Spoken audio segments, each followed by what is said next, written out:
UAP, unidentified anomalous phenomenon. Are they extraterrestrial, interdimensional, time travelers in origin, or are they simply a result of top-secret military projects, false flag alien invasions, PSYOP, drones, or other human-made aircraft? Join the discussion now on UAP Cross Fire.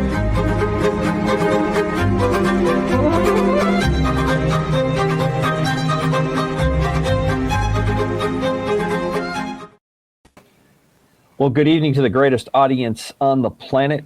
Welcome back to KGRA-DB. Tonight, it is the Silverback Don Ecker and myself starting out. Hopefully, Chris DiPerno will be joining us. He has a very important family event that we're celebrating that he is attending tonight. And the Padre is coming back from some travel on some medical checks, and we hope all those went well, and our prayers and support go to him. And I will always like to start the show out now with God's peace that surpasses all knowledge and understanding, because I have a feeling tonight's show, and our guest is right behind his signature page from his website, it's right behind my head, will be joining us in a moment. And I think it's going to be another one of those fairly engaged, fast-moving shows. I really was very fortunate. We just had a little pre-show warm-up with him, and I think everyone's going to really enjoy him greatly. So we're looking forward to that. Mr. Ecker, how are you? And more importantly, how is your lovely bride, Vicky? We are doing quite well right now. Thank you very much. We've been daily getting more and more into the Christmas experience. We got our tree up. We got outside decorations up. We've been decorating the tree. We've been wrapping some gifts and what have you. Vicky has family backies that we always send a box or two of goodies back to them. And other than that, the weather has quite a bit warmed up, Commander Cobra. For example, today, believe it or not, it was in the low 80s, supposed to be something like that again tomorrow. So I can't complain about snow, ice, or anything else. But to be honest, coming from the East Coast, from Pennsylvania, at this time of year, if the truth be told, I do miss the snow. But as long as I'm out here, there's not a heck of a lot I can do about it. Well, I'll continue to take some pictures and send them to you so that you can ease yourself while you're having ice added to your drink. And I'm drinking hot cocos.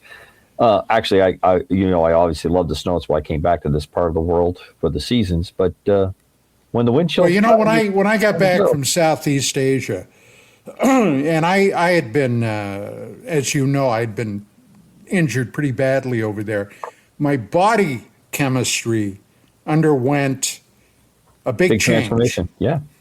And as a result, that first year back in September in Pennsylvania, I was shaking like a dog trying to expel a peach seed.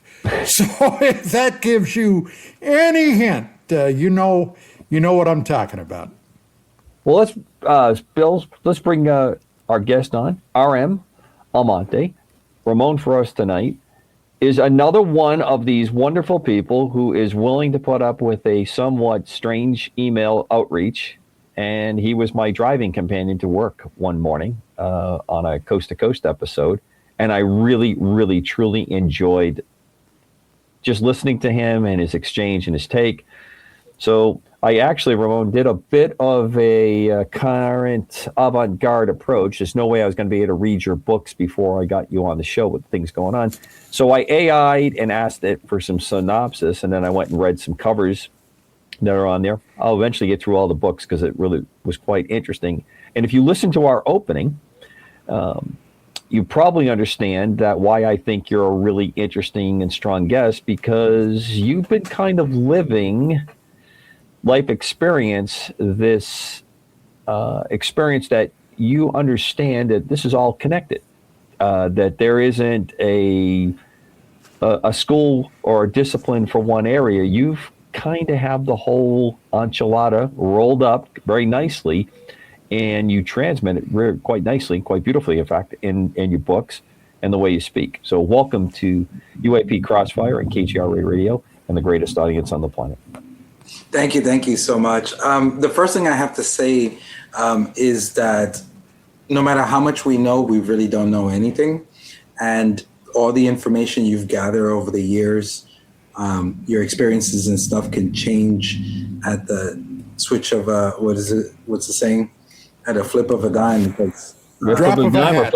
Drop of a hat. There we go. Flipping the switch. Yeah, I'm even forgetting English. Yeah, everything, all the information we've learned about this and just life in general, with everything encompassing it, something can happen where it would just throw all that out the window, or at least put it in a whole new perspective. It's kind of the idea of, you have the 8 blind guys touching the elephant, and they're all saying it's a snake. No, it's this, it's that, and it's, you pull back and it's like, oh, it's an elephant.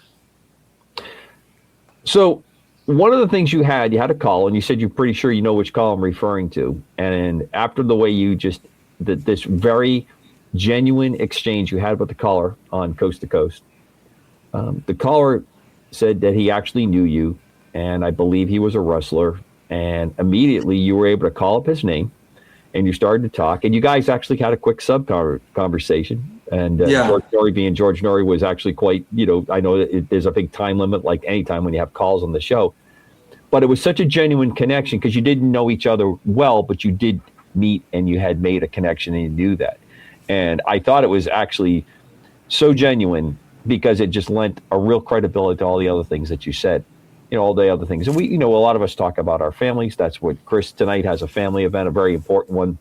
And like I said, he'll be joining us hopefully in a little bit.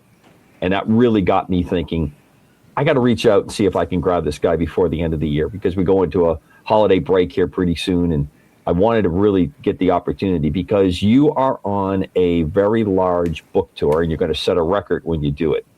So why don't you tell the audience a little bit about what's happening, which book it is? Yeah, so if you look right there where I'm pointing at, that one is called, oh, thank you. It's called Fogs of Time. And when the book came out, in the mornings, I always listen to a lot of motivational guys, and they always talk about be you, be genuine, what makes you different, are you like everybody else? And then I thought it was the norm to do a big book tour, at least most of the states, not including Alaska and Hawaii. And at first that's what I was going to do because I thought that was the norm. That's what I thought all the old school guys used to do. But no, they didn't do that. And then my manager was like, yeah, nobody's ever done that. And I was like, okay, we got to do it. We have to do it. I don't know how we're going to do it, how we're going to pay for it, but it has to get done. So I'm going from state to state. Right now we cover 10 states. And in January, we have another, I think, 16, 17 states set up, and we're trying to set up some more states to do the book signing. So if you guys can go to my website, it's rmalmonte.com. There we go. So just go on there and then you can look for it. It says World Record Info, click on that, and then you'll find all the places I'm going to be at. So when do you think you're going to complete it?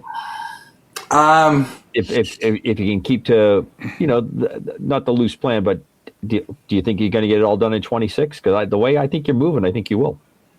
I think the way we're moving now, December really hurt us because yeah, the government shut down, and they had all the other things that were going on. That slowed everything down. The government shutdown wasn't a part of it. I wish I could say it was, but it was mostly just the stores saying like, "Oh, we're so busy during this time, we can't set up any author signings." And I was like, okay. But what I did do is I reached back to the stores that had us already and say, hey, all the other stores are telling us no for December. Can we come again? And 2 stores said yes. So Monday I fly out and I will be in West Virginia for a whole week from Monday through Friday in Morgantown at the Barnes and Noble there. So she was kind enough to let us come back. And actually this time she said, no, go ahead, do the whole week. Ramon, let me sir. ask you, your book that was just posted on the page here, Fogs of Time, what's the basic premise of that for our audience? Oh, absolutely. So many of you don't know, I grew up in New York City and my family is from Dominican Republic. And if you've ever been to New York, especially what's called the Washington Heights area, which actually, real quick funny story, when I went to Battle Creek, Michigan, there's an area there called Washington Heights, and everybody thought I was from Battle Creek, Michigan. And I was like, no, that's in New York. They're like, oh, okay. Well, we don't want your book then. Yeah. But so in Washington Heights is predominantly Dominican, back especially when the book takes place in the late 80s. And it's about this young girl named Maria, and her brother is a drug dealer. He gets killed during a drug exchange, and this green fog comes to visit her. Years later, she goes to college, and when she's crossing the bridge, the green fog comes back, starts drawing her through time, and then she comes face to face with her brother. So this is basically a work of fiction, not reality, correct? Which one will sell more books? Yes, it's fiction, 100% fiction. Some of the basis is based on true stories, not things that happened to me directly. Example, the whole part about her brother being killed and him being a drug dealer, that was actually based off a friend of mine's. His uncle was killed when I was 9 years old. He's 2 years older than me, 11. And I remember going to the funeral and hearing the stories, which horrified me. And it was the first time I was exposed to that kind of lifestyle of what could happen if you got into that game, which a lot of people don't really know about. And it's good. That's not something you need to know about. Right. But I was exposed to it in the sense of the violence in it and what could happen. And unfortunately, he was beaten so bad that they couldn't have an open casket. So that's where the idea came from. And that neighborhood there was actually, my aunt lived there, and every weekend my dad used to take us up there. So that's where it comes from. So Ramon, let me add to this part about the book. There was a number of callers on Coast to Coast, and I think you have also expressed that there's been some folks at the signings that have expressed this kind of paranormal experience. The fog, the time loss that people have experienced. I think the psychology part of it is that we self-hypnotize, like we're in vehicles and have time loss. But there's other factors to it that don't quite fit neatly into that kind of piece. So why don't you expand on that a little bit? So a lot of the story does come from other people's story. And of course, I added my own twist and as I'm writing it. But before I go into that, the part I don't think I went too deep into it. It actually all started with a dream, a couple of dreams. And one of the dreams was that I saw this man. He was in the 1950s. He was driving one of those 1950 cars, and in the front view, he can see the sunrise. In the back mirror, what's that called? In the back, he can see the sunset, and he starts freaking out in the car. And in that same dream, it cut to another scene where I'm seeing this Victorian couple, and they start fading out of existence. And that's where the beginning, the idea of Fog's Time come from. So one of the stories that really caught my attention with the fog, and why I went with the fog and not a time machine or a portal, as a lot of stories will go, was the story in France with the two educators. I think it was like 1901. They went there, and all of a sudden they're back in the 1700s, and they can see, what was her name? Not Queen Elizabeth. Marie Antoinette. Marie Antoinette. Yeah, Marie Antoinette, yeah. And if I'm not mistaken, she was the one who was beheaded, correct? Yes. Well, yes, she made some bad dietary recommendations, and the people didn't like it. Yeah. So Dealing with cake, by the way. It was, Calories. It's. I tell you, you just got to pay attention to that stuff. yeah, that would definitely make you lose your head. But yeah, so that's where the beginnings of the story comes from, and the whole thing about the fog. And what I've seen from what I was coming as I was like studying and looking at it, what I started to notice is that certain things come into play. For example, humidity and how much magnetism is in the air. So, during a thunderstorm, the air might get very staticky, very full of, let's just say electrons for now. And that can cause somebody to jump time and then jump back. Like I almost feel like they're going through a clear rubber band and they can see this different time period and then they get snapped back to theirs. Now, the people that don't come back, we never hear the stories. So for obvious reasons, unless they jump to the future and we just haven't gotten to that point in time where they came from, let's say, yesterday, and now they're 50 years into the future. So I'm gonna bring up United Earth in a little bit. The reason I wanted to set that up just a tiny bit is that you've had a very interesting life experience. You could have fallen really off the edge of the earth. You could have been drawn into your own kind of fog along the way, and you went off to Asia. You were in Japan I think it's a very interesting place. I spent a bit of time there myself, mainly around the Japanese martial arts. So I really appreciate that culture.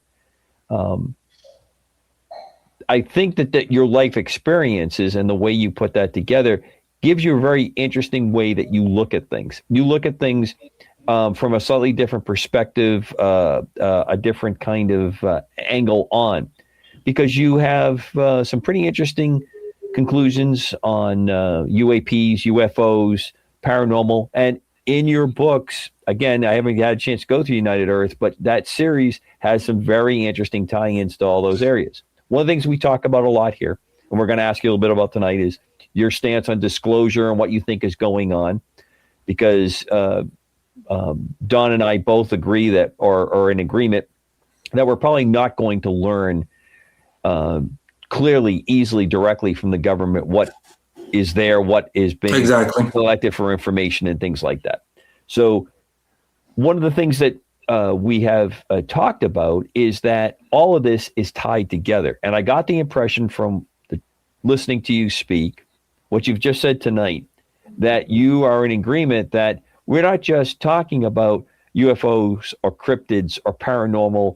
All of this is laced together. And to bring up last week's guest, who preceded you a couple nights before I heard you on Coast to Coast, Professor McCanny was there, and he was talking about how the electrical fields that he has theorized and discovered and put some pretty good evidence out. I found the two conversations because you brought it up again. You talked about, in this kind of a fog, the electrical environment, the electrons, the movement of things going on there. I would even go as far as to say something like a plasma field. These things are happening that trigger around it. It's pretty interesting tie-in. Now, you guys come from two opposite ends of the spectrum, but here within a couple days of each other, I catch both of you on this, and you're both kind of bringing in this same kind of interwoven world that we live in. And of course, you have a artist's kind of approach to this. That's how you're weaving it together. So I'm really looking forward to getting some of your take on disclosure, but I want to turn it over to Don because I think he's ready to put a question out. no, I'm fine. Ramon, about 2 years ago, and I've been involved in this in a very serious way since about 1988. I became the director of research for UFO Magazine, which my wife and her business partner, Sherry Stark, began in 1986.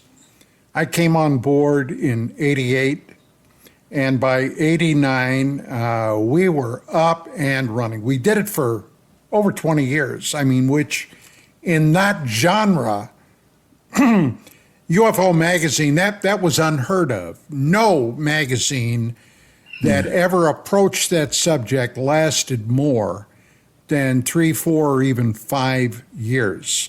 We had a reputation of really gearing into the heart of the matter. Now, my wife was before the magazine, a working journalist. I was a criminal investigator. Okay, I medically retired in 1986. I was injured in the line of duty. And to make a long story short, I approached this from the get-go like a criminal investigation. Now, I have had several sightings of the phenomenon, okay? I may have had an experience even more personal than that. I've never really talked about it because, quite frankly, I don't know. We've known everybody in the field worth a damn going back to the beginning. Bud Hopkins, okay, one of the most famous of researchers that have taken a look at the abduction phenomena, even hypnotized me to try to get to something that had happened to me. I had a period where I was driving in 1968 back to college from a weekend home, and I had a 2-hour missing period that I didn't even realize I had until I got to a restaurant that I would stop at every week that I went home because they had homemade cinnamon buns that were delicious, and I would go in and get a cup of coffee and a cinnamon bun. Now, normally this would be about 8 o'clock when I got there. I would leave home around 6:15. It was roughly a 2-hour drive over there. And lo and behold, when I walked into the restaurant, it was 10 p.m. I had absolutely no idea what had happened. None. I mean, and that stuck with me for years. So anyway, yeah, there's no doubt in my military mind that there's something to this. So at any rate, 2 years ago, after having beaten on this for well over 30 years, and knowing the people that I have known, I ended up writing a paper on disclosure because, quite frankly, I got tired of all the people in this field that have never deemed it worthy enough to do any real research into the background and just basically glom onto something and run with it.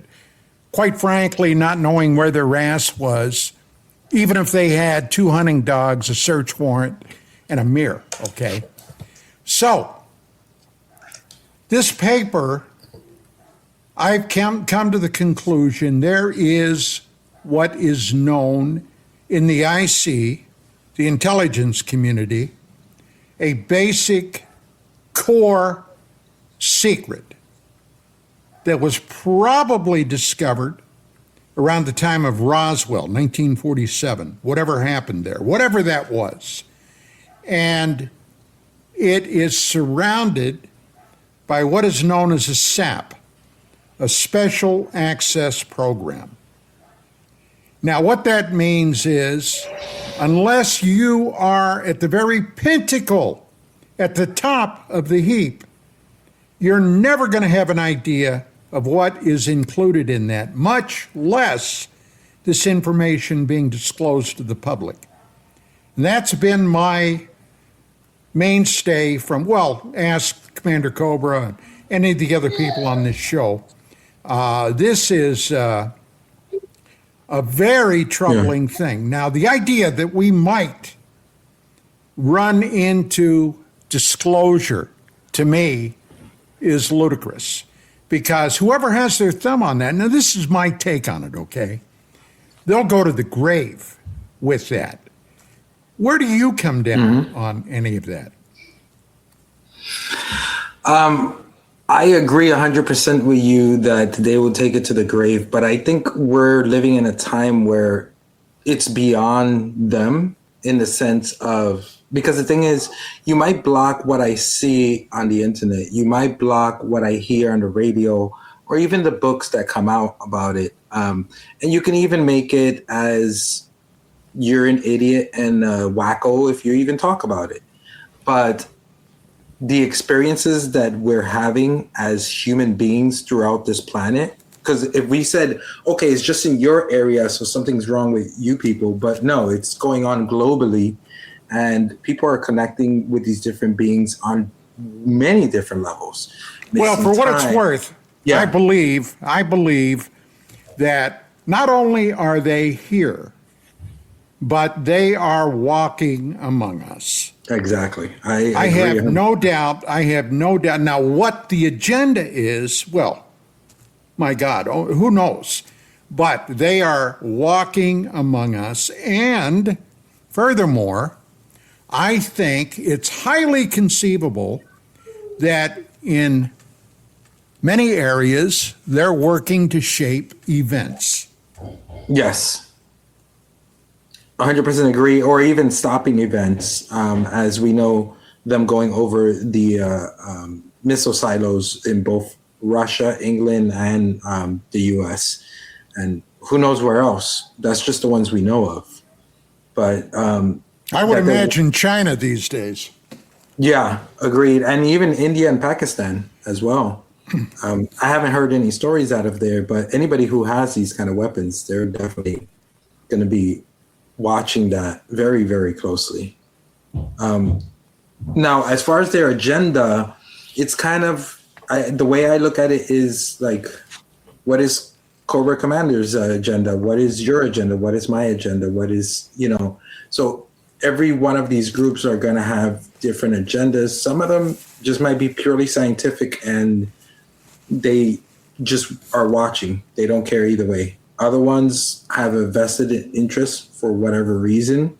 Well, I think our DNA and what have you, I have no doubt in my mind that over the millennia, they have tinkered with it. I really believe that. Not only they tinker with it, but that they follow certain family genetics as well. Because, for example, like my grandmother has had some weird experiences, and my dad has had some weird experiences. I haven't had anything that was solid, but in my dreams, I've had a lot of weird experiences. Is it missing time? I couldn't tell you because it's during the dream state. So it's easy to write off.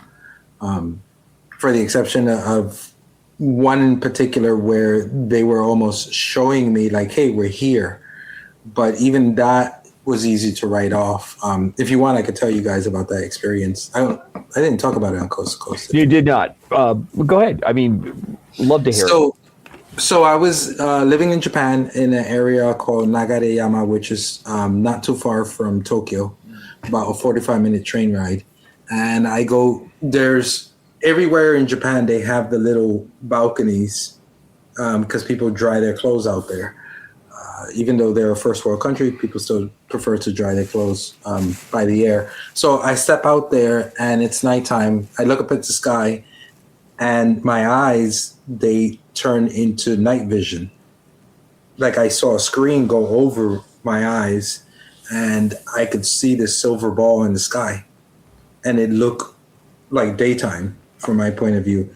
Then in less than a few seconds, it went back up and there was nothing there. And it's like, it never happened. Because what kind of proof can I say? Oh, yeah. Sure. No, that hasn't ever returned or happened to you again? No. Interesting. And it was something that didn't make sense because since when can we have screens come down like that? Right. So, and it's a really good way to describe it because you don't know what the phenomenon was, how it happened, what happened. So I think that's a really fair kind of. And I don't think it's unique to me. I just think No, it's I'm probably not. crazy enough to talk about it. Right. And again, the other night, you got quite a few people when you talked about a couple of things that had gone on, a couple of things in the book. You got a lot of people that explained their very close parallel kinds of experiences on there. You know, what had happened to them. That's one of the things that I want to circle back what Don had brought up. So we have made such a mess of disclosure for whatever reasons. Maybe some good, maybe some not so good. I call it the X-Files on one end of it. The X-Files is we made a deal. Some folks have decided that we're going to be, to save some are going to be served up. The other side of it is that we're afraid that we were going to lose control, that we couldn't keep control, that the planet population was going to go kind of crazy. So again, our self-appointed betters in both types of cases, we're going to suppress this. We're going to control it.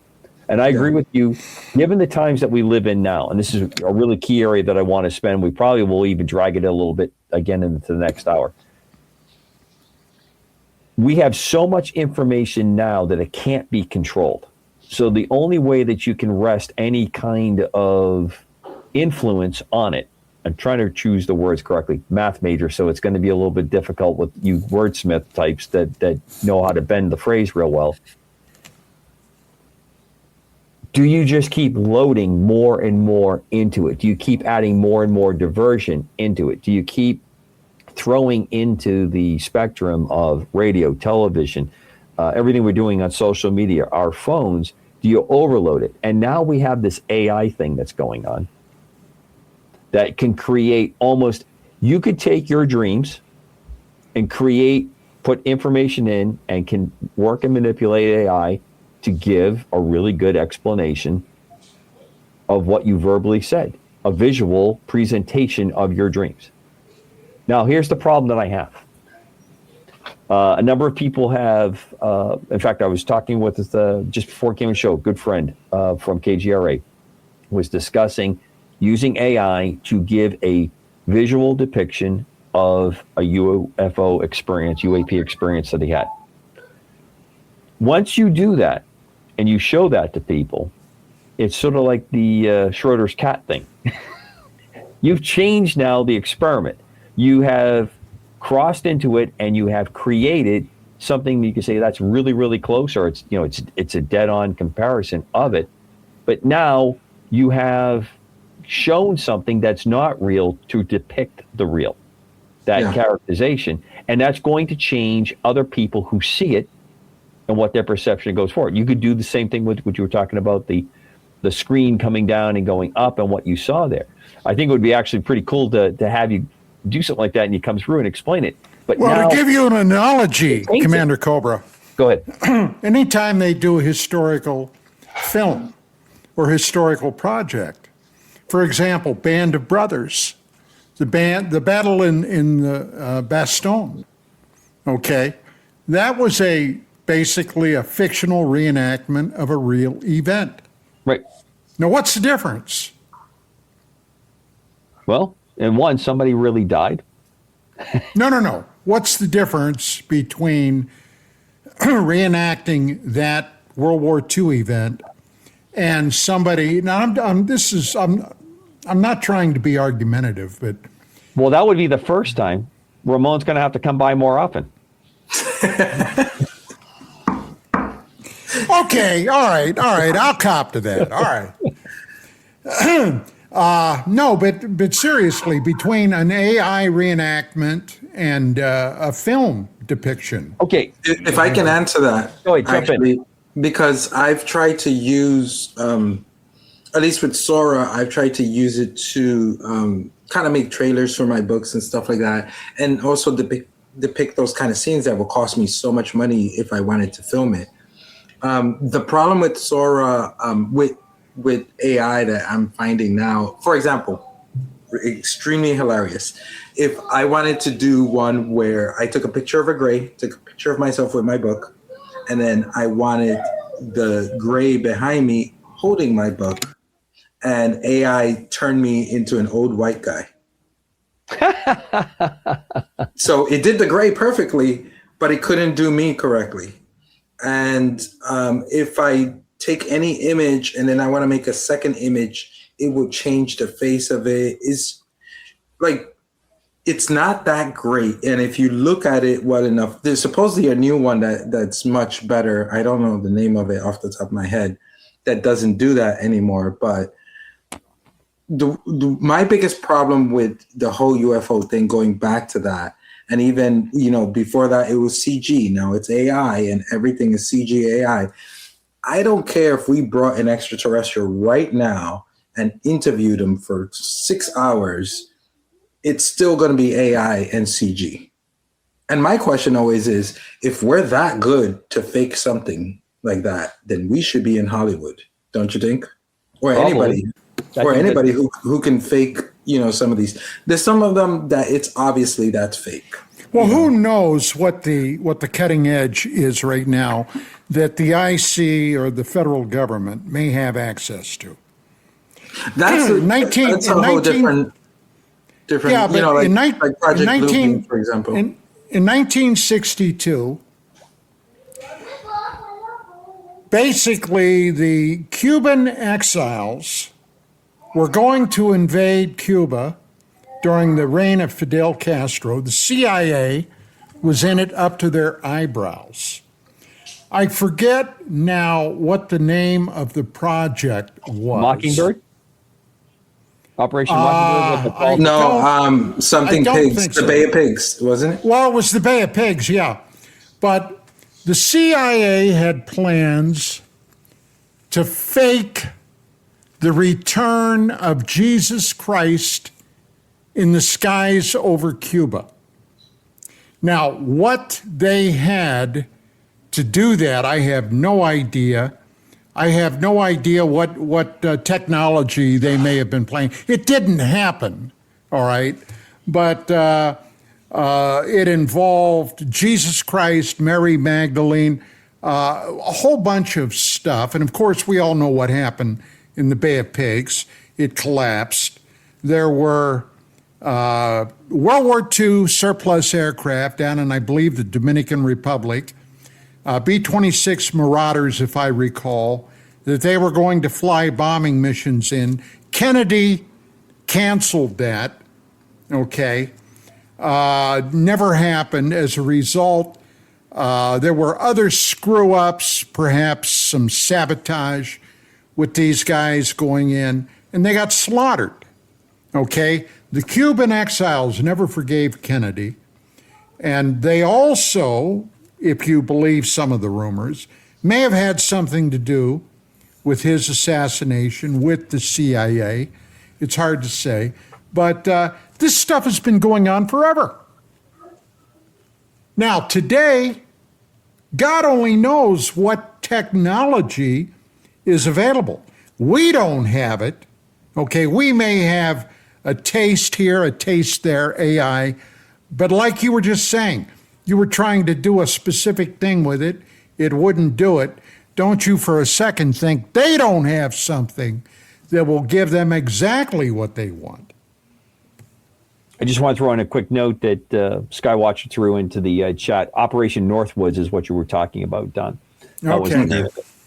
So one more piece I want to add to this, since we're talking about the real and not real.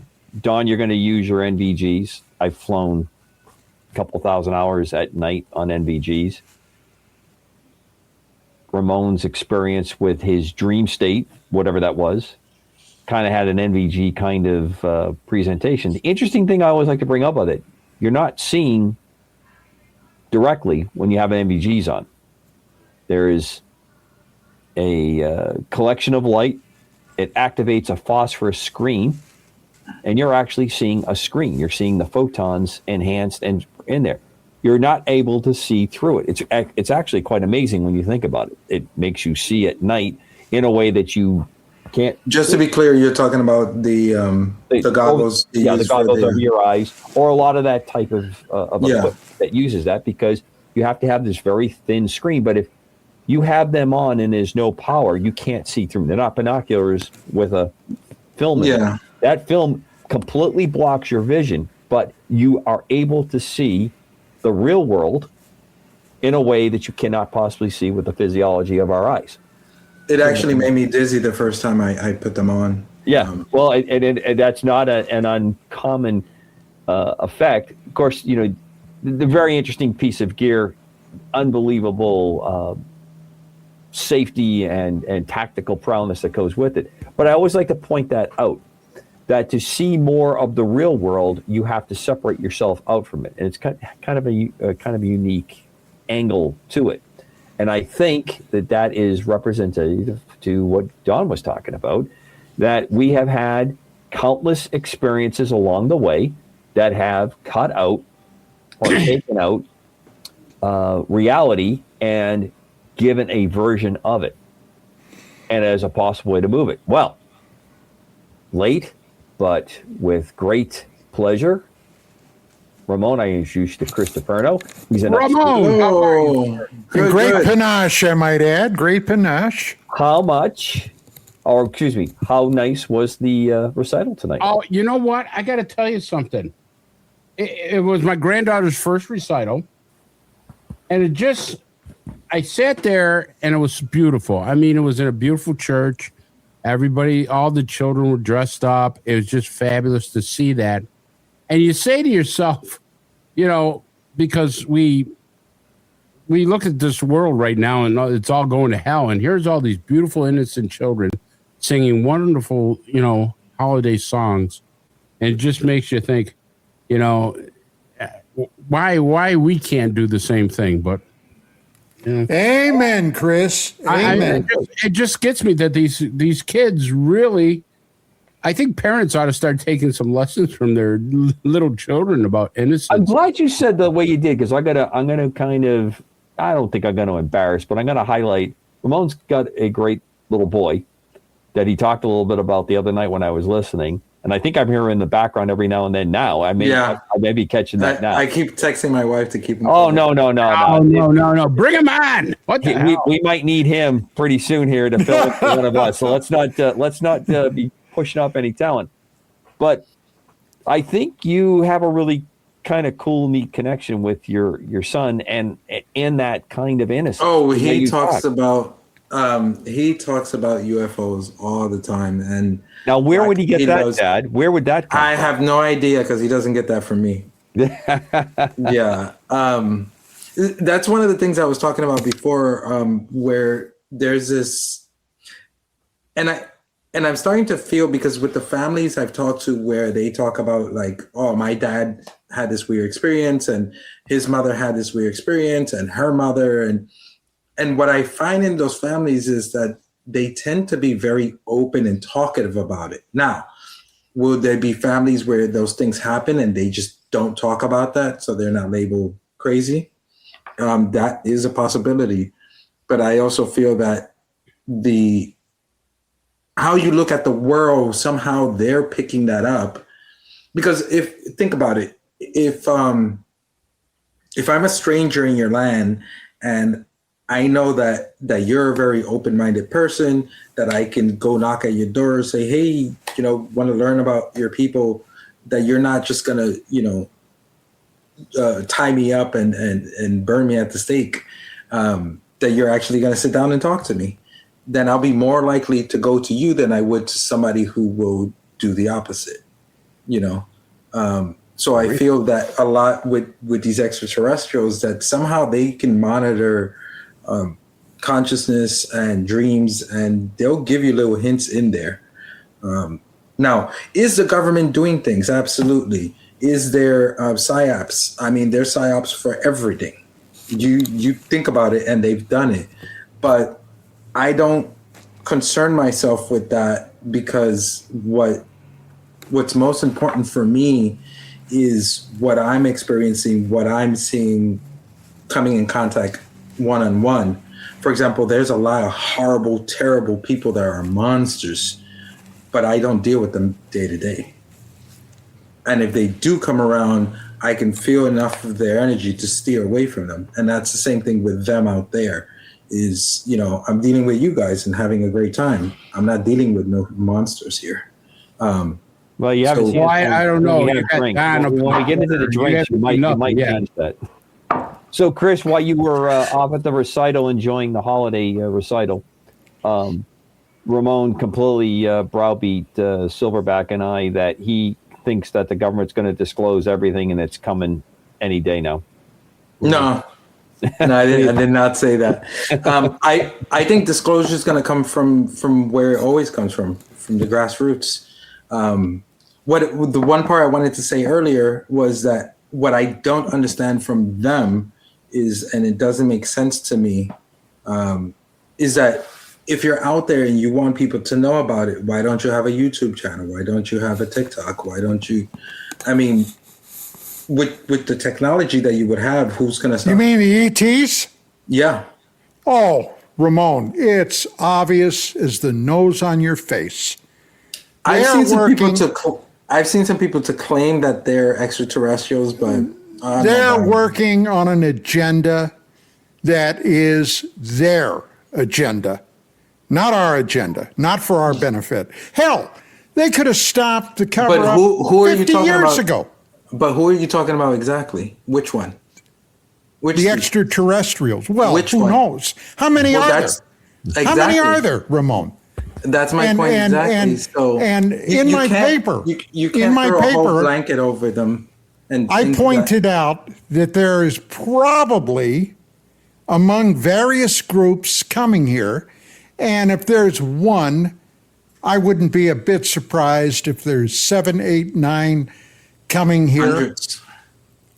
Perhaps, they're living perhaps, but they have different agendas, and I am convinced they have also had conflict between these various groups. Absolutely. Okay? I broke 2 stories back in the 90s that showed that clearly. Okay? At least in my mind.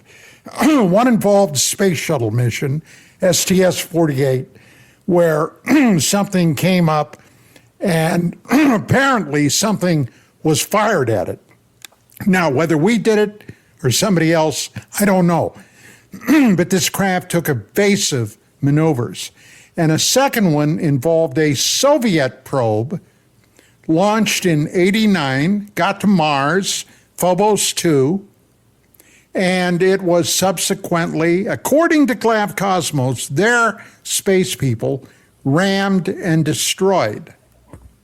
Now, there are fellows up there that just ain't that friendly. Now, I don't want to dominate this discussion, but I was close personal friends with Ingo Swann. I don't know if you know who that is. Yeah, of course I do. Okay. We had a marvelous 4.5, 5 hour dinner out here in sunny Southern California in Burbank, where I got a chance, because I had been involved for about 20 years for some really in-depth lunar research. And Swann's 1973-4 remote viewing exercise, where he was on the far side of the moon, observing what appeared to be construction of or add to a facility that's back there right now. Okay? And they discovered him, his mind now. He wasn't physically there. And he told me, he said, they were not happy or friendly. And he also told me, he said, for months after that, I was terrified they were going to track me down and fry my brains. The guy told me this specifically. So, hey, hard to say. So sorry for going on there. No, Ramon, I want to throw a question into you as you go into it. Give me your take on remote viewing, because I think you have, if I caught things correctly, you have that kind of sense of things in your books. So give me your take of that. And I had the experience once, but where my experience is way stronger is with the astral projection, more than remote viewing. And then I explained to the audience real quick what's the difference. Go ahead.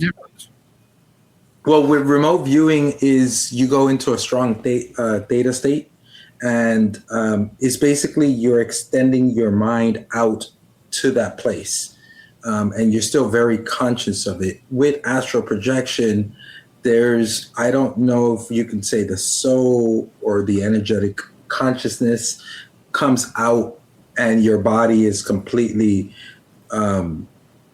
asleep. And then you go to those places. So it's different, but it's similar. But people who are usually really good at one are not that good at the other, because from my understanding, from what I remember hearing Ingo Swann talk about this years ago, was if you're doing remote viewing, you have to take a lot of vitamin B12. But what I was gonna go to Silverback's point there, that if you look at the background of the books, if you look at book 3 up there, where's my finger? Yep. There is a draconian in the background. And if you guys are familiar, they're like the reptilians, and they're the ones that are supposedly controlling this. So a lot of the stuff that I learned over the years, starting from really 2006 is when I really started really heavily looking into this, is where I get the ideas of these draconians and then the feline beings, the Pleiadians, and the interactions that they're having with each other. And that's why I say we gotta be very careful with not to throw this blanket over every single extraterrestrial. You know, some people say like, they're all demons. And I was like, well, I know some demons that are very human. Yeah. Amen. So You have 2 police officers here, 2 law enforcement officers. I'm pretty sure they're in very deep agreement. Well, yeah. 100%. yeah, that's why I was saying that you can't treat every single being in the same kind of way. So when you're talking about the whole extraterrestrial, you gotta really look at it as you would a human person. Well, I'm going to reserve opinion until we we have a face-to-face. About me? No. Oh, with them. Face-to-face with Yes. them. Agreed. Yeah, he already made his mind up on you, Ramon. That's what he's telling you. Yeah. It's all good. He's still here. He didn't shut up. All right, we're coming towards the end of up to our first break. I want to make a quick remark, Ramon. Oh, we get a break? We have a break for about 3 Union to 5 break or minutes. just a regular break? Ka-ching! Isn't it in your contract? I thought it would be in your contract. From the high wire.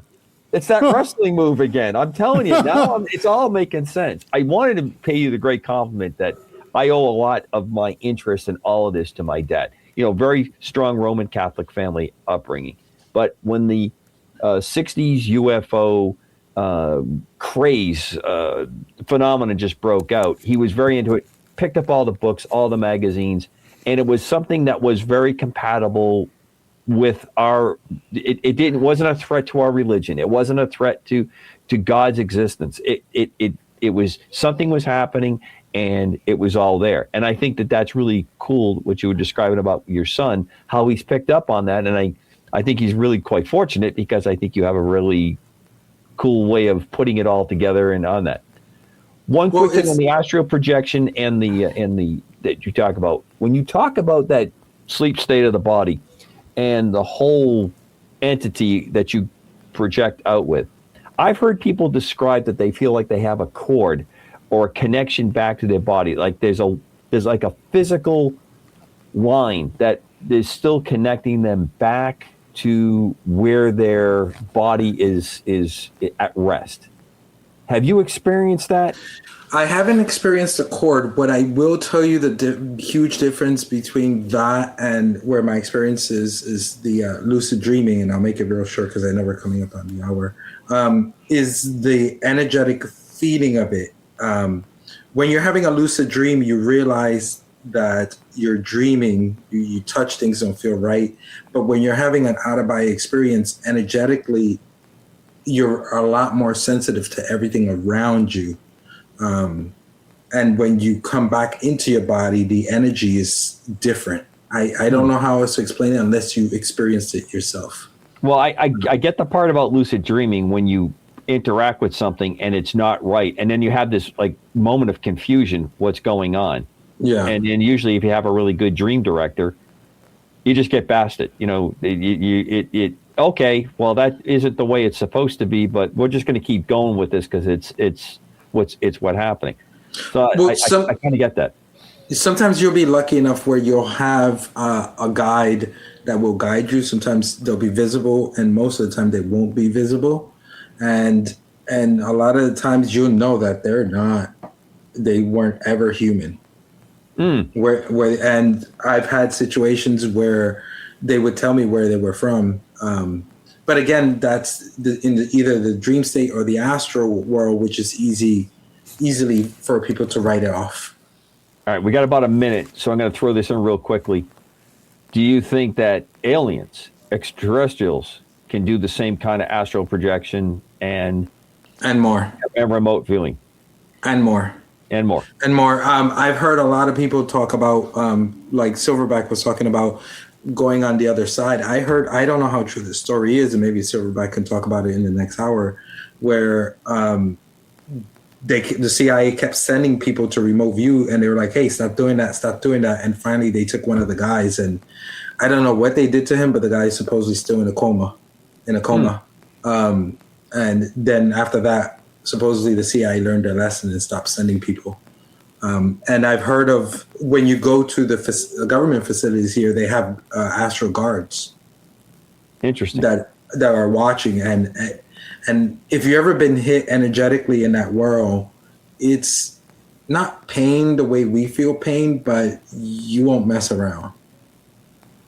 Interesting. All right. We're at our break. RM Almonte, Ramon, is with us tonight, a very interesting writer, artist, and we're enjoying a really engaging conversation.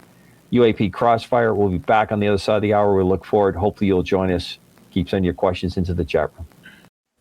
Well, welcome back to UAP Cross Fire on KGR Radio DB. Most of the teams here, as we said, the Padre is out, coming back from some medical checks, and we're hoping and we look forward to hearing the good news on that. Chris DePerno's joined us in fresh from the theater district up there in Buffalo for the Christmas holiday theater takes in. I will tell you, winters here, it is colder than, oh my God. Yeah, well, you'll be really feeling sympathetic to Don's situation with the light 80s. And then he started to tell us he was hoping for a white Christmas. So the world's tiniest violin was playing. You know what? How about if I send you some snow? Hey, that'd be great. Would you? Would you? Hey, Don, what state you're in? California. Oh, okay. Yeah, because it's like 65 here. My home state is Pennsylvania. I came from central western PA, but my lady was out here, and of course, hey, what could I do?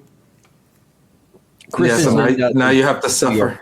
He's in the Buffalo, New York area, and I am up in Maine.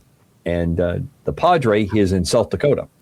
I will be in Maine, actually, probably in March. Excellent. Well, I'm going to probably find you. Yeah, I forgot which. I'm guessing you're probably going to go to Portland. That would be it's going to be like an hour from Portland. Oh, even better. Yeah, I believe it's an hour south. But I will let you know definitely when I go up there. You might see the guy with the sunglasses showing up. We'll grab there we go. Stuff. We'll have some fun. So, where we left off, we were talking about remote viewing and Augusta. Yeah, that's about 2 hours or so, hour and a half north of Portland. That's the capital. So you'll enjoy a really good crowd. Is that close to you, or giving your location? It's not too far. I'm never more than 6 hours away from any place I need to be. He's a pilot, Ramon. I mean, he can fly wherever he wants to fly, you know. Generally. So I'm gonna have to introduce you to my son then. Oh yeah, well we'll catch up on some good family stuff on that as well. I'm looking forward to sending him some stuff. So here we are, Chris. Welcome. Yes. Thank We're you. gonna let you jump in there since you were denied the beautiful weather reports from sunny Southern California.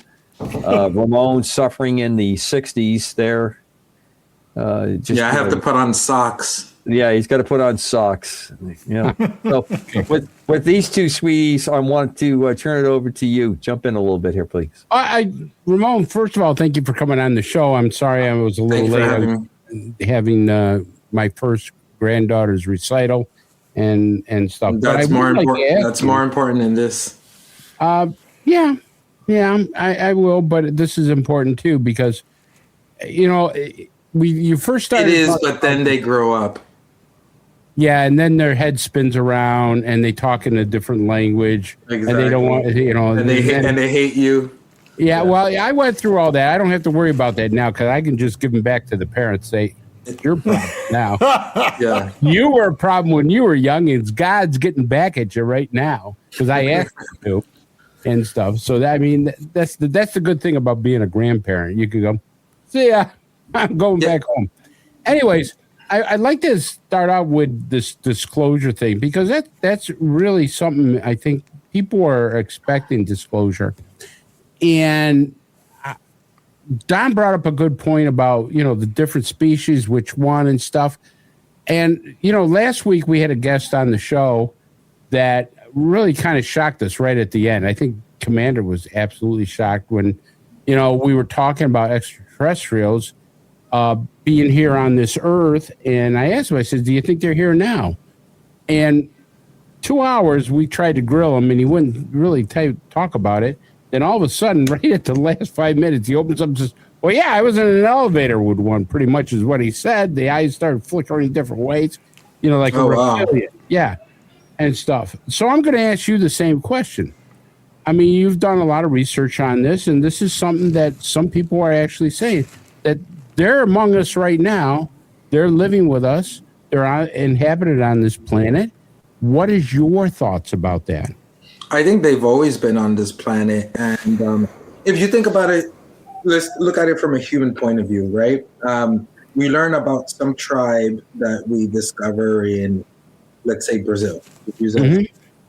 And we're going to go over there and study them if they're not rightfully violent in some cases, because they remember the stories of their ancestors dealing with the Yeah, as long as they're not cannibalisms and stuff like that, Yeah, but I mean, they have their own horror stories compared for us. But some of these tribes, they come in contact with us, and we want to study them, learn about them.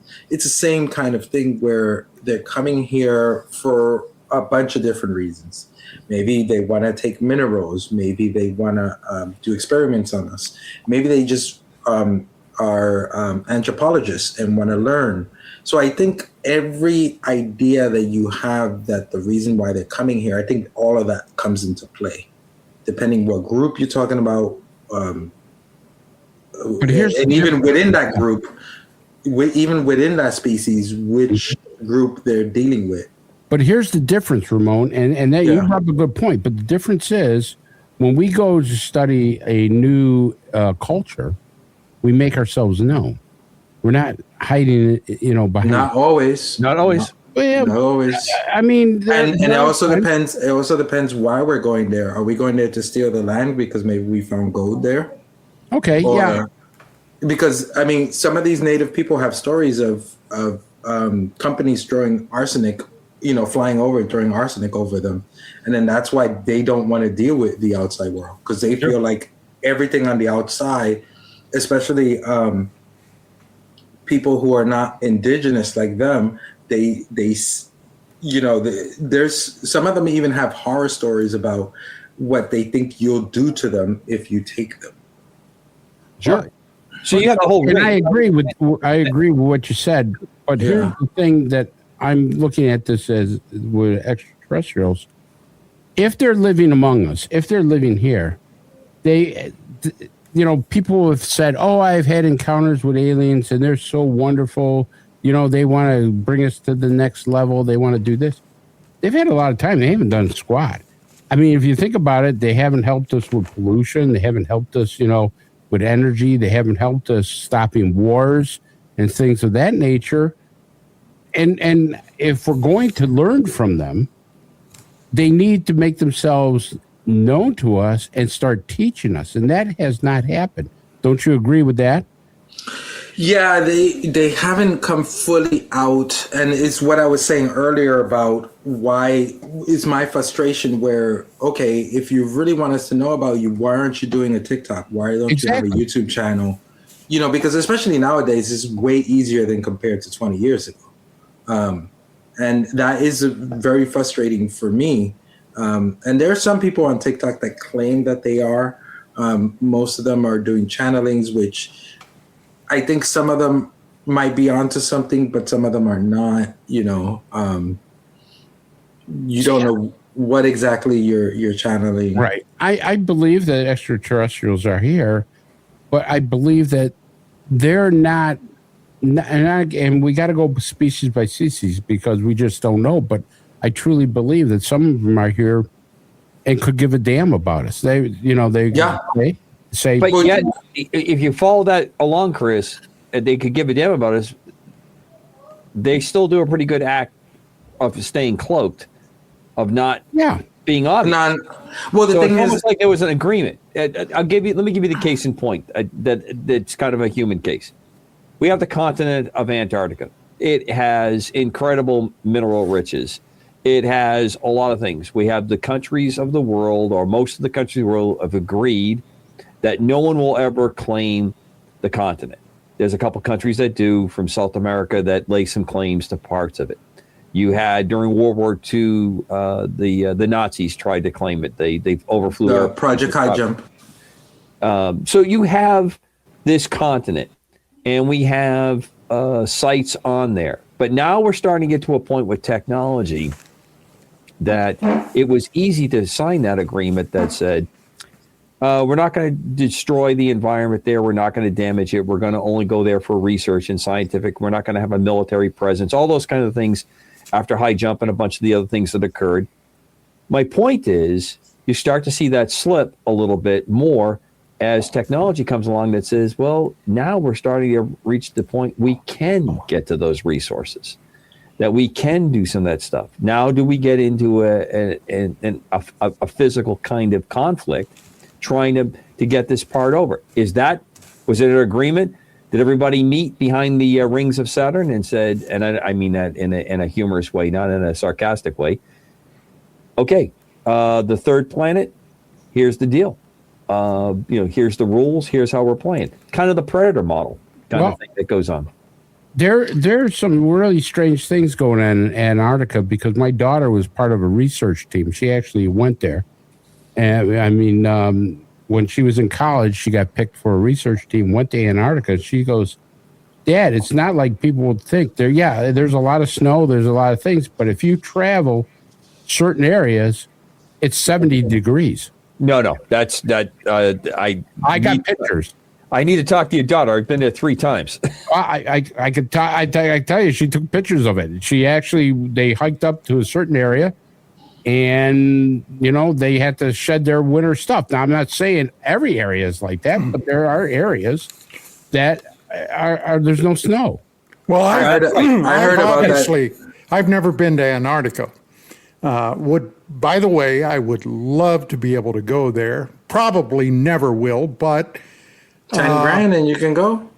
Yeah, you guys know my history bent, and roughly 12,000 years ago, something horrible happened here on the planet, the Younger Dryas thing, and if you believe some of the accounts, individuals that were here left, later came back, and apparently, if you believe other stories, some of those people are still down there in Antarctica, underground. Now, I know, Commander Cobra, we've discussed this a little bit.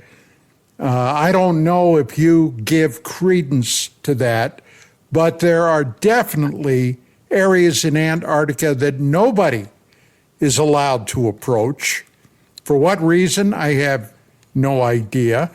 probably because it's somebody else's property and they don't want any trespassers. Cobra, what do you think about that? So I've had a rather large view of this. There are spots that I know that I have flown a helicopter into Antarctica that myself and the science team that I were with the first time people had ever been there. It's just that simple. It's a arid desert environment. It doesn't really snow there very much. How far south were you allowed to go? All the way to the pole. I've flown to the pole a couple times. And there wasn't no hole. No, not that I saw. Now, it is one of the most difficult places in the world to operate. And that's the reason why I am kerfuffing at the temperature, because on a day there where it got in the 32 to 34 degrees Fahrenheit, it felt like you could be down in shorts. I had friends that would wear shorts there at those temperatures, because when the wind wasn't blowing and you got into around a little bit above freezing, it was such a tremendous change from what our daily living was there. And this is during the daylight summer months of which is right now. The operations are at full force down in there. The penguin summers. Penguin summers, right. So all around the outside edge, with the exception of right at the pole, are all countries' different types of stations where they are performing research and doing work. And there's all kinds of work that was there. I have heard every story that you can possibly hear from FEMA camps there. There was, some incredible stories that talks about the battles that were fought between this alien race, extraterrestrial race. Operation High Jump was a cover for that. And at first I would say no. And I still tend to lean that way, but there's a lot of things that have happened. A lot of things that have come out as of late of under the surface areas where they have found bodies of water there. Some of the geography there are very, very deep mountain type structures that are filled with ice. I believe we were at close to 9,500 feet above sea level at the South Pole, landing on ice sheets that were many miles thick at that particular part. In there. So it's an amazing place. Could things have happened or are happening down there? Absolutely. It is huge. There's no question about it. But as I had a tangle one time with a flat earth person who explained to me that didn't happen, what I saw didn't happen, I said, well, it did, because I'm telling you it did happen. I said, where's the end of this if we're not on a sphere and this is happening? Because we circumnavigated the entire continent. It was part of an inspection survey, and that's part of how we do business down there. Everybody takes turns kind of checking everybody else's stuff So up. you didn't see the ice wall? Never saw the ice wall. Never got to the edge. I'm pretty sure we're on a sphere. I just can't figure out how all the mechanics work. It'll be interesting if I'm proven wrong on that. The reason I bring all that up, and on that, there are still things that are coming out now. One of the things that I learned when I was down there, I got to a spot, one of the scientists showed me this was petrified wood that was there. So obviously part of the continent came from someplace that was in a habitable temperature zone before it got to where it is now. Could it be the Gondwaland? Could it be earlier part? Is it the part of the cataclysmic events that Don was talking about? Any of those things are possible. There's other areas where I went with scientists where we would land on the ice field. They would go out and they were taking out asteroids, meteors, things that had hit, not asteroids, but meteorites when they come to the surface. And they were tracking things from Mars, which I had I'm pretty scientifically minded. And they were explaining to me how they were coming up with this. Moon rocks that had come there from different collisions of things that caused, put it in there, got into orbit, came down. You have this giant ice field, something very hot comes in, it hits it, it melts, it rapidly cools down, and you have this preservation part. And I can tell you some of the funniest stories that you can ever imagine with a community of very science-minded people supported by some very, very tough hombres and ladies that work down there to keep these sites working, especially our big one, McMurdo.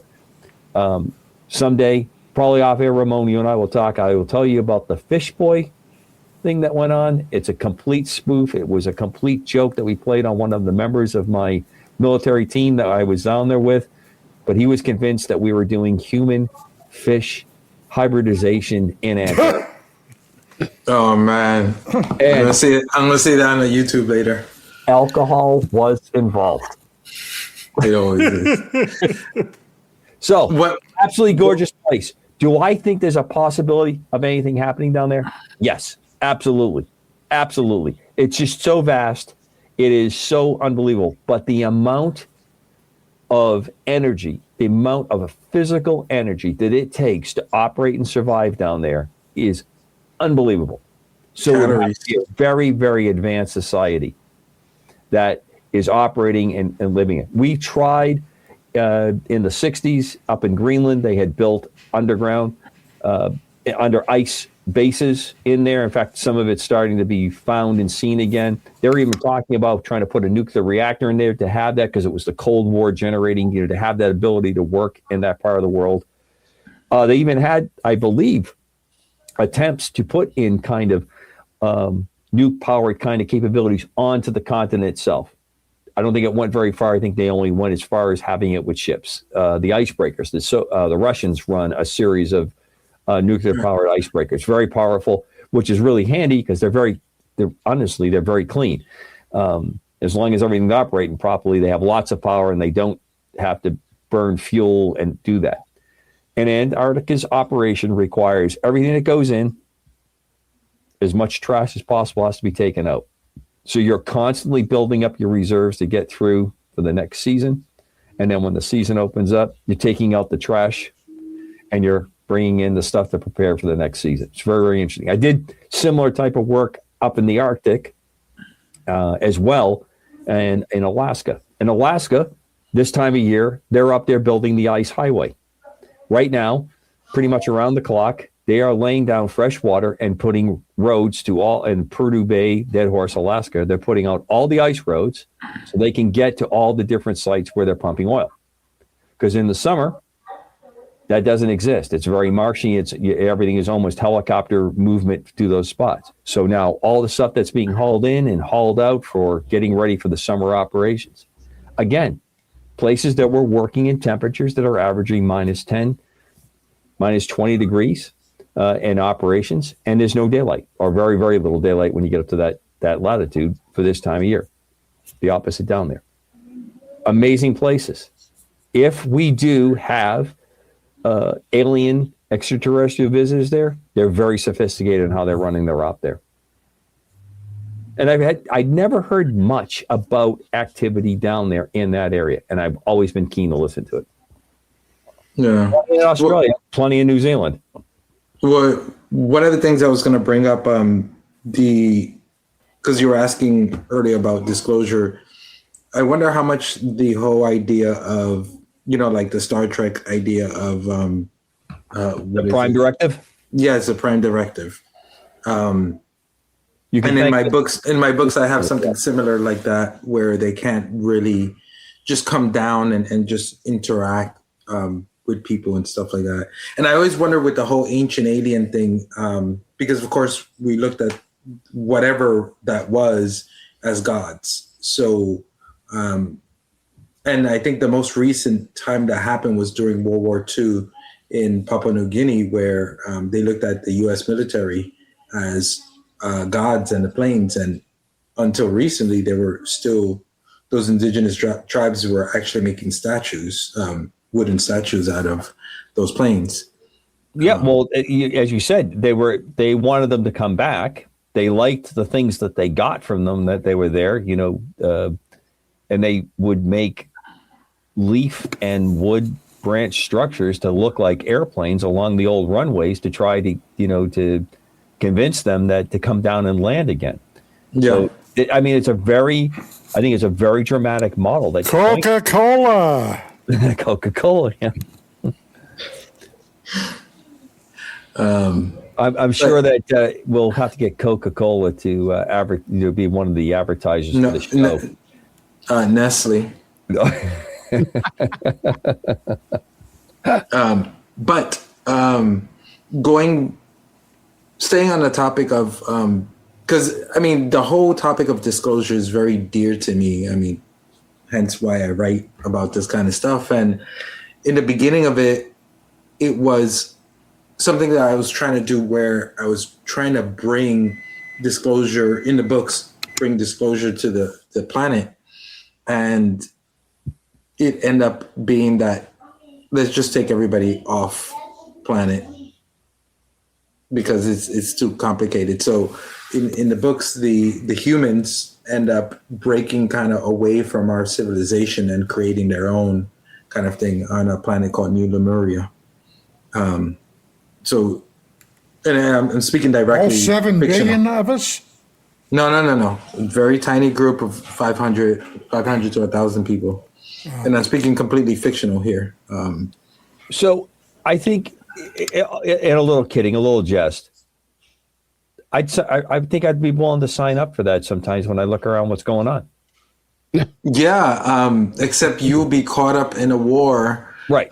Between the Draconians. So it's actually not better. They have better technology because they, now it's open contact. They're dealing with the extraterrestrials. And that's the whole point of, the whole story of where there's already, quote unquote, a civilization living on Mars that supposedly was brought from here to there, where there are, I wouldn't say it's utopia. It sounds from the rumors, if you believe it, it's quite the opposite of utopia. But they have like open contact and stuff like that on Mars. When I was doing research for my books, that's some of the stories I came across. Now, are you talking that it's currently underway or it happened in the past? Because we've actually had a guest, the good friend of Don's. He's Actually, Andrew D. Basiago, I got to meet him once, and my God! He supposedly claims that. Please, I didn't say mental illness is a serious thing. Have you met him? Have you talked to him face to face? Buddy, I've been in this field close to 40 years. I've known them all. Okay. Well, I got to meet him face to face. He didn't seem like he had mental illness. Yeah, well, him and the other guy that went to Mars with Barack Obama back in the 80s, you know all about that, right? Yeah, I got to hear that. His story does sound crazy, but sounds crazy? I mean, you sound crazy too if we want to be realistic. I mean, we all sound crazy here. I mean, listen to the name of the show. If we're gonna call people crazy, we might as well point fingers at ourselves. Because what's the name of the show? That I completely agree with. What's the name of the show? UAP Cross Fire. Crossfires. I'll drink to that one. I mean, I'm just saying, like, I don't know. I mean, I got to speak to him directly, meet him face to face, sat down with him for half an hour. And I've met people with mental illnesses. Like, I grew up in New York, so. I met a lot of people on the street with mental illness. Oh, yeah, I know. Okay. Yeah. So John, I didn't get that, but. I want to say Brandenburg, but I don't think I'm saying the name right. John Brandenburg? Yeah, our guest that was on. Am I recalling him correctly? Dr. John Brandenburg, yeah. He is the fellow that discovered that at least 2 humongous nuclear detonations happened on Mars. And he wrote a book about it. He found the element that proved his thesis, xenon 129, which only comes from one of 2 places, either a massive hydrogen warhead or a supernova, and there were no supernovas in the background. So, yeah, Brandenburg believes that there was at one point a civilization on Mars. Eventually, they either mostly died out. It's believed some of them may have been able to emigrate to Earth. This is another theory, maybe our ancestors may have originally been Martians. I don't know. I'm just throwing it out there. I'm not saying I buy it, but it's out there. Well, and what I found interesting, he works. He's been involved with a lot of space exploration work on that. Department of Defense stuff. He put it all out there, and he's very, very open about his conclusions, and he backs it up. And we've had other guests like that, and some of us will call it out when we think someone is not coming across with all of it. But the thing I'm going to draw on, Ramon, is that this particular theme has showed up a number of times, and along the way, little pieces of evidence are there for you to look at and conclude. Yeah, you can't take anything that is said with conclusion unless you really experience it. Even something simple as like, I saw Cobra Commander cheating on his wife. You can't even take. I'm glad you got the name backwards, because that guy, you can't trust Cobra Commander. He's the whole thing with G.I. Joe, and he's a Commander Cobra. Sorry, Commander Cobra. Yeah, I like Cobra Commander. Sorry, I grew up. I know. No, it's a whole G.I. Joe thing, and now we're going to get like an infringement claim or something. Everybody go out and buy Cobra Commander for Christmas. I'm going to get you the helmet. Get you the helmet. And I think there's kind of a reptilian look to him, so I understand why you went that way. The whole draconian kind of thing going on with that dude. So I understand what that's about. Yeah, I mean, the other thing is going back to where you're saying, Don. There's a 10-year-old.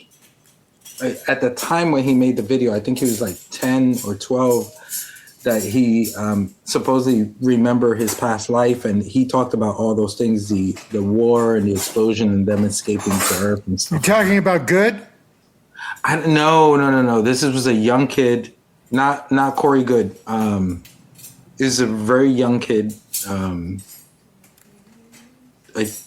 can't remember his name, but because Corey Good supposedly was sent there to Mars, which is different.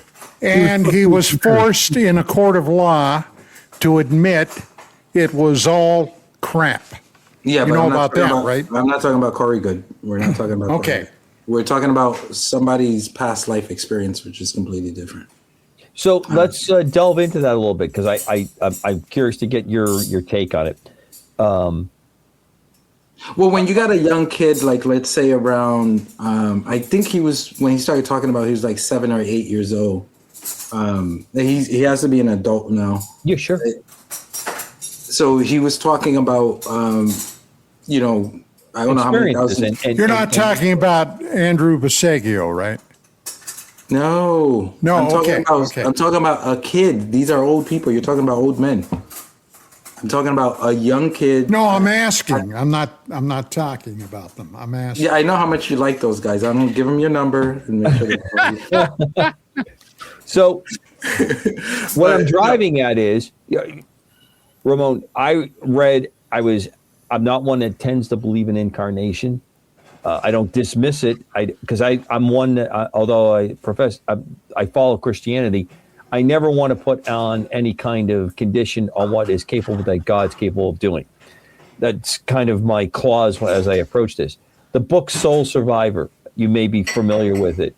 A young boy starts to make these recollections and these discussions about flying off a carrier in World War II, trying to save his buddies. The parents are absolutely just amazed what's happening. The father takes the route. I got to disprove this. This just can't be. It doesn't make any sense. He becomes deeply involved. His son produces more and more information, more and more detail about the flying, the unit, the ship.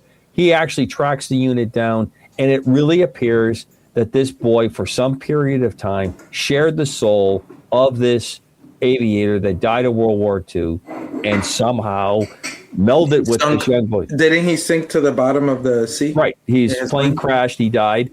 And then, number of years later, his parents are in Hawaii, I believe, if I remember the story correctly, they're in there for their honeymoon. And that's where she conceives him. And this kind of connection kind of comes out. As time went by, the father is convinced the level of detail that this young boy comes up with is absolutely amazing that happens. And didn't he connect with the group, the soldier's wife, and he knew? Yeah, and he was able to the detail. So things came up that just defied. You didn't read this someplace. He had details and experiences that there was no possible way he had. He was too young to. Yeah, And it was, I remember that story. But there's also this. apart.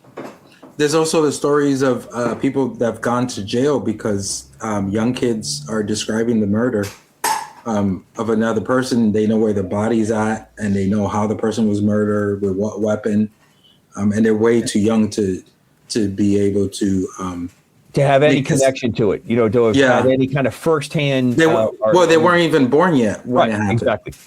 And so they're saying, yeah, that was me he murdered, or she murdered. Wow. So there's a lot of things out there. Your realm's a possibility. It sounds like you probably are in agreement with me that this is a possible kind of thing that happens. I think everything is possible. There's a lot of things that you can't right out dismiss, but you can't take in everything, and it becomes such a gray zone to know what's what, and it gets so confusing. And sometimes, like, that's why with this you have to kind of step back and just kind of look at it as much as possible, and just sometimes just say, I just don't know. Because to try to understand anything anybody says or is claiming it gets very murky very quick. But I want to ask you guys, have you guys ever heard of SETI? SETI? No, not SETI, SETI. SETI. Yeah, so it's up in Trout Lake, Washington, and it's run by this guy named James Gilliland, and he supposedly is a contactee. And when you go up there, you will see some things that you don't know. I didn't see anything landing. I didn't get no license plates or anything like that. But I did see things fly over, stop, shine a bright light, and then fly back the opposite direction. And this was where? In Trout Lake, Washington. So not too far from Mount Adam, if you're familiar with that region. So you have Mount Rainier, Mount Hood. Okay, so this is the Washington State area that you're talking about, Northwest. Okay. And that's where... I was going to say, I'm sorry, I interrupt you, but I do want to ask you this question. Yeah. We're running out of time. What do you think of the abduction theory? I think, well, first of all, people are really experiencing something. What it is exactly, I don't know. I myself, knock on wood, have never experienced something like that. But some people claim that could be a government psyop, and they're just, so they can do their own thing.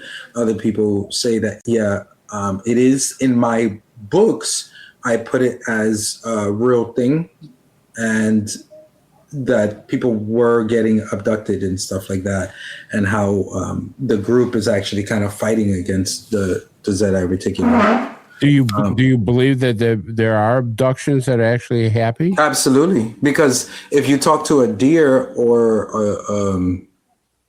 a squirrel or any kind of animal, they've been abducted, tagged and stuff like that. So I think humans. I don't know how, Don, you feel about Weber. What's his last name? Wesley.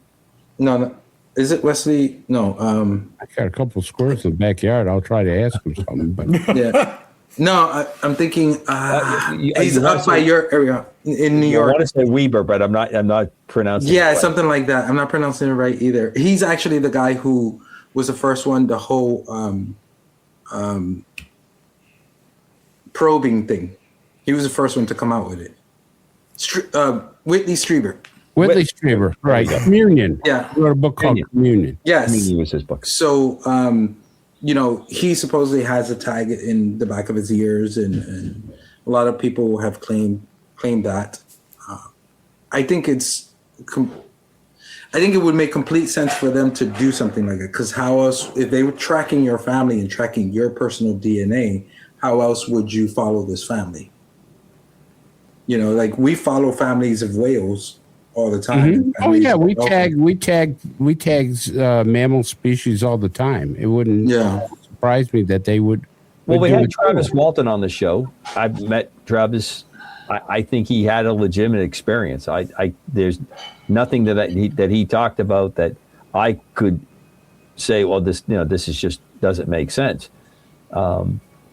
It's an amazing telling. He's been very consistent. None of these people are. A couple of the conferences I've been to, the groups that are counseling these people or providing services to them, and when they want to explain their experience, as you said, Ramon, they've legitimately experienced something. Does that mean every case that comes up, every claim? No, absolutely no. But that doesn't dissuade from it. Again, that goes back to my my running theory of, if you can't control the information, flood the field. And I think that's a lot of the things that go on with this.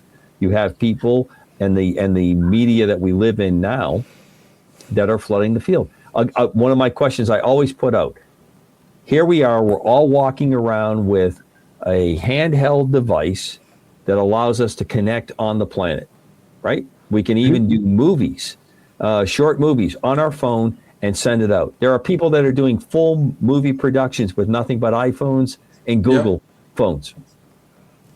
Where's the great pictures of UAPs and UFOs flying by? Where's those crystal clear pictures that we were getting with crummy film? So now, do we have an interaction? Do we have?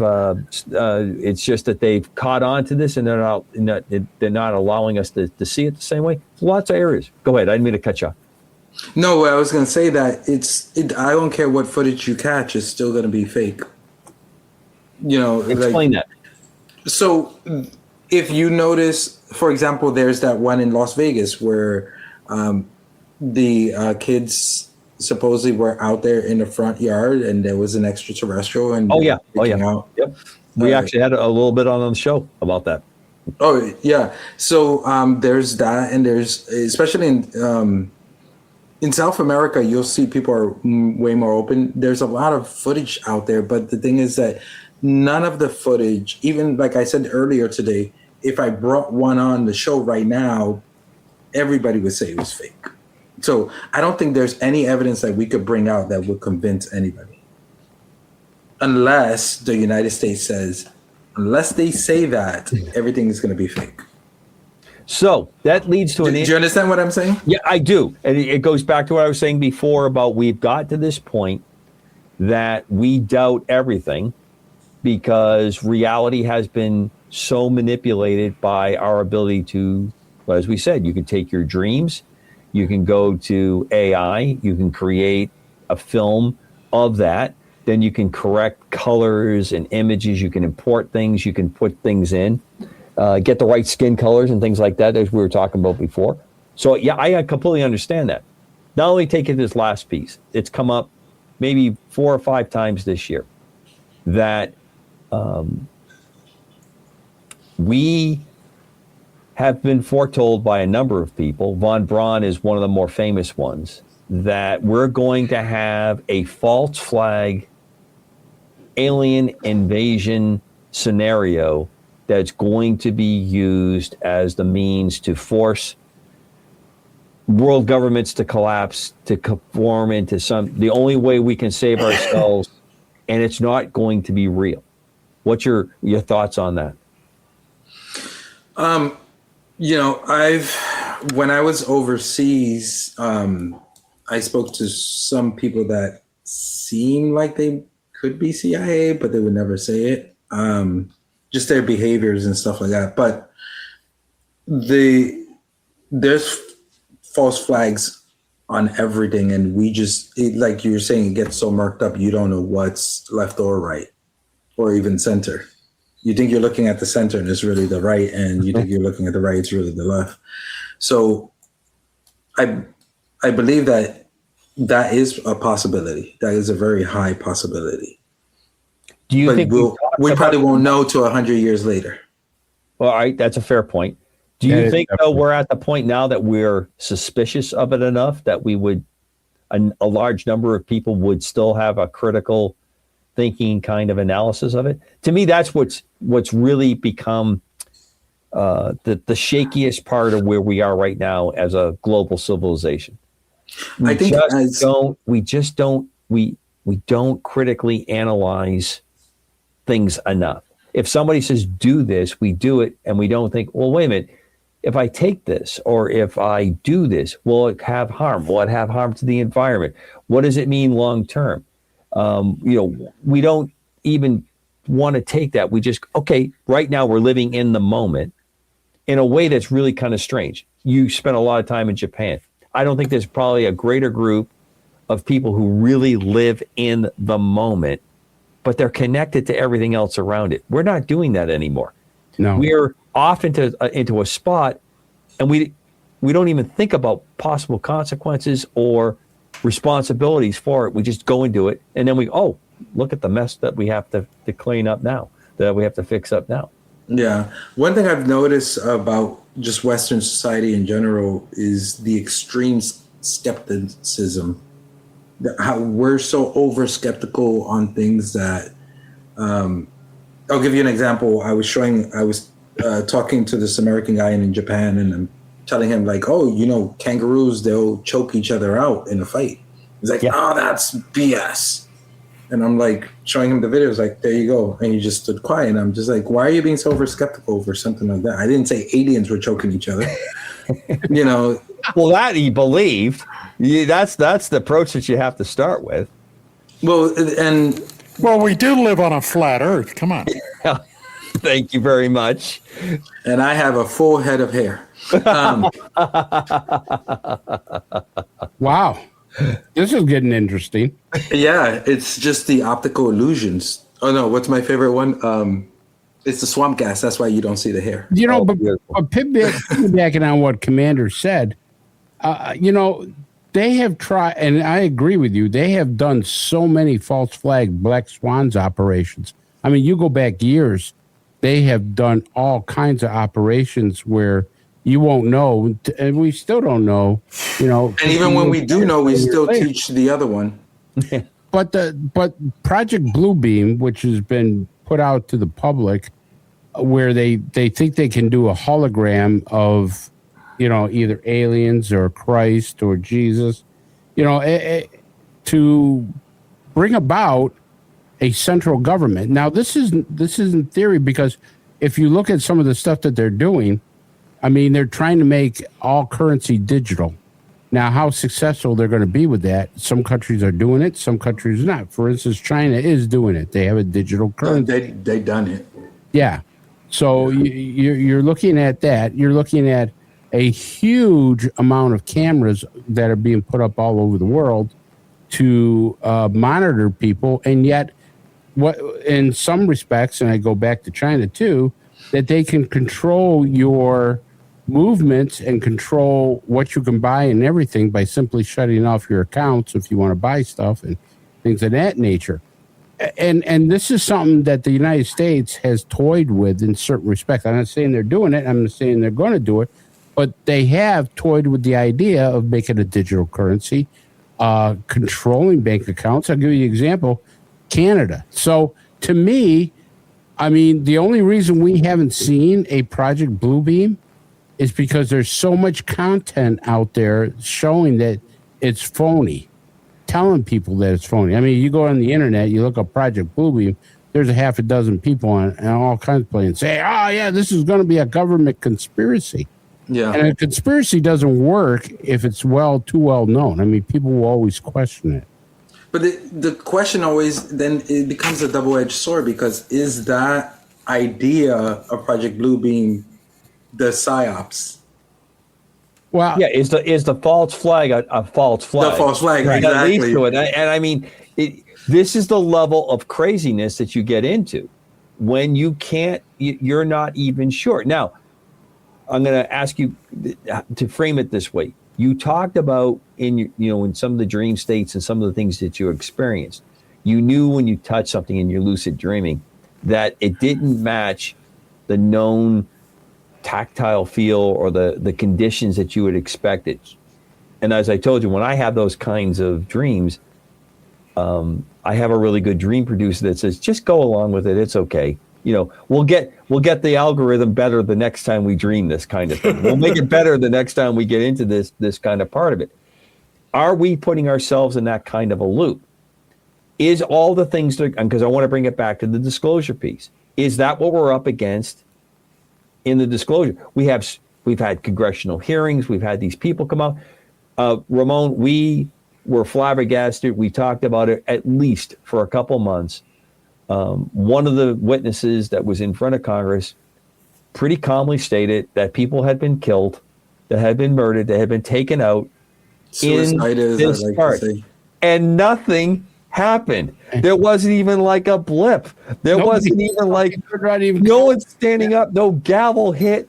Who are you talking about? I know you've been given immunity or whatever it is, you're under protection, but how do you make a statement like that?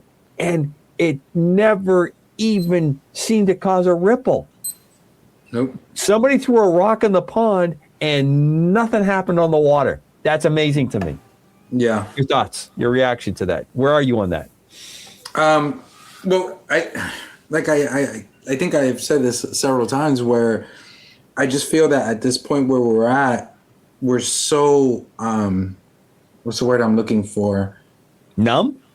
Yes. We're so numb that you're not going to get any reactions. And the people who do react, the rest of the world looks at you like you're crazy.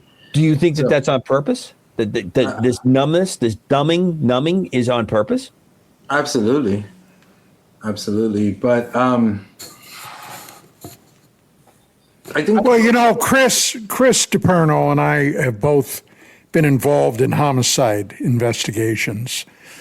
And when David Grush admitted that human beings had been terminated, apparently by design, that were involved with the UFO thing, Chris and I had a number of conversations about that, didn't we, Chris? Oh, absolutely. Could not freaking believe that nobody in that numbnut Congress picked up on that. Nobody. They're talking about American citizens being apparently murdered by representatives of their government. Above their pay grade. Nothing. That probably scared them, if anything. So it's like, oh, I'm not getting involved in that one. But here's the other thing too, and I want to jump on the congressional hearings. This is why people think they're a joke, and I think they're a joke. And the reason being is because I watched the head of naval intelligence, one of the heads of deputy chief of naval intelligence, try to show a picture of an unidentified flying object that was totally blurry. You couldn't see it. He says, "Oh, we just don't have the technology to make this better." And I'm like, wait a minute. You got satellites that can read a license plate from space. You have all kinds of technology. And you mean to tell me that this photo is the best you could do? You just don't believe. You start to go, this is just a dog and pony show. Yeah. And it's just, throw a little bone to the American people, misdirect them into the way they want to go. And then the poor congressmen and congresswomen say, "Oh, well, the Intelligence Bureau won't tell us what's really going on, or we can't get any information." And people just say, "Oh, the hell with it." This one goes to Commander. You're a pilot, and my favorite one I heard a skeptic was saying, it was on Larry King's show years ago. And well, we have a man that sat with Larry King Don Ecker was with him, but go ahead. And he was saying that that pilots are not trained observers, and I was like, what kind of BS is that? You know how dangerous that is for somebody to be operating several $1 billion machine with missiles that cost, some of them millions themselves. Millions themselves, and they don't know what they're looking at. Right. Or to say that people that are in that particular area, it's sort of like saying, like what Don and Chris were talking about, they hear those kinds of statements from a law enforcement background, and there's no reaction to someone was terminated. Oh, well, okay, next point, next slide, go ahead and do that.